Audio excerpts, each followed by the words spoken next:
So our sponsors today are American Constitution Society, Cooley Law School chapter. So thank you to the American Constitution Society and your Student Bar Association, who helped to pay with the food and the advertisements. So I'll have Joanna come up on behalf of the Student Bar Association. Sphere is very happy to sponsor events and see all of you guys attending.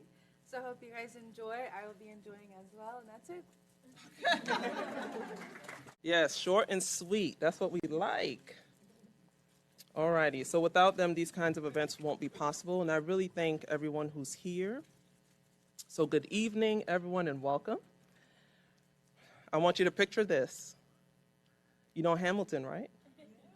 Revolution, rhythm, the birth of a nation told in melody and fire. Now imagine that story, but 200 years later. Not a remix, not a rerun, a continuation. Because the Constitution didn't finish speaking in 1787. It kept talking through war, through protest, through blood, ballots, and brave ordinary people who refused to be silent.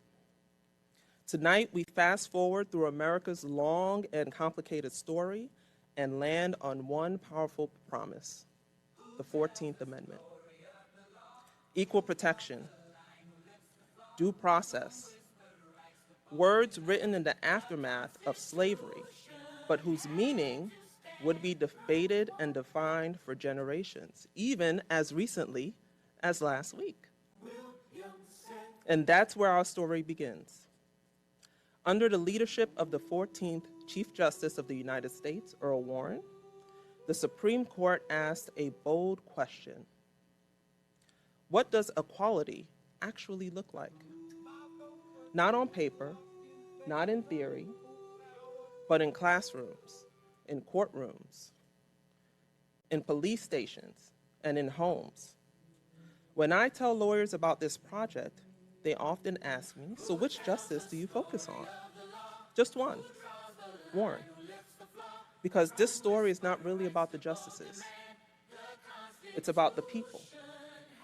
The people whose names appeared in the newspapers, court filings, and history books. The people whose names we memorize for exams, but rarely meet as human beings. The lawyers, the litigants, the activists, the ordinary people caught in extraordinary moments. They are not footnotes.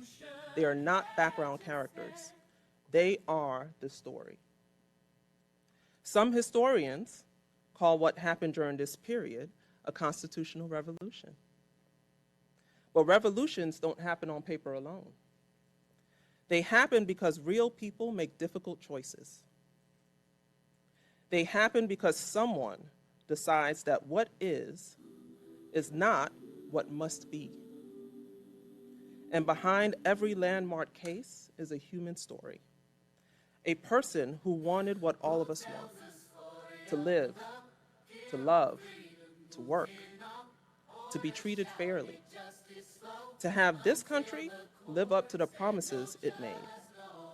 And that is the heartbeat of this production. Welcome to If These Headlines Could Talk. This is what I call a documentary musical. It's part history, part biography, part journalism, and part musical theater. A documentary that sings. Imagine if newspapers could speak. Imagine if the headlines that shaped our nation could tell us what they witnessed. Imagine if the names printed in bold black ink could step off the page and tell us about their hopes, fears, struggles, and triumphs. Tonight, they do.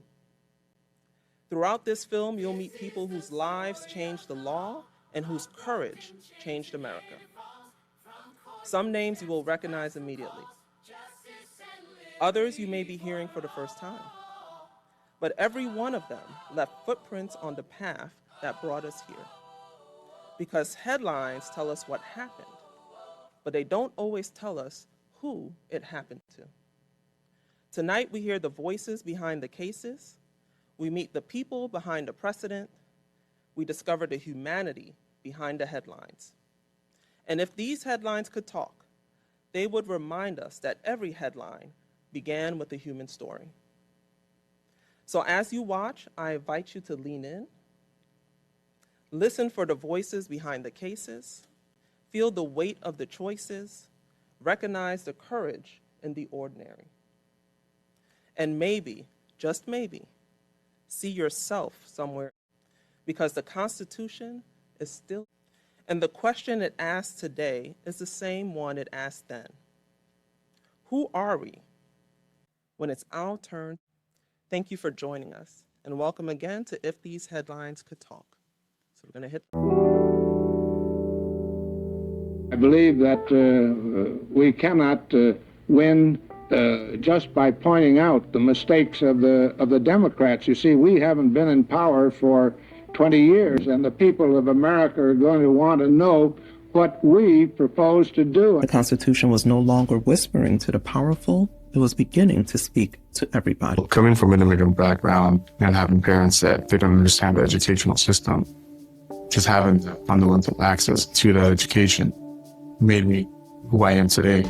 If not, if these cases were implemented, immigrants, minorities, we work them shit out of society without these fundamental rights. Education, it's what our nation is built on. This very foundation.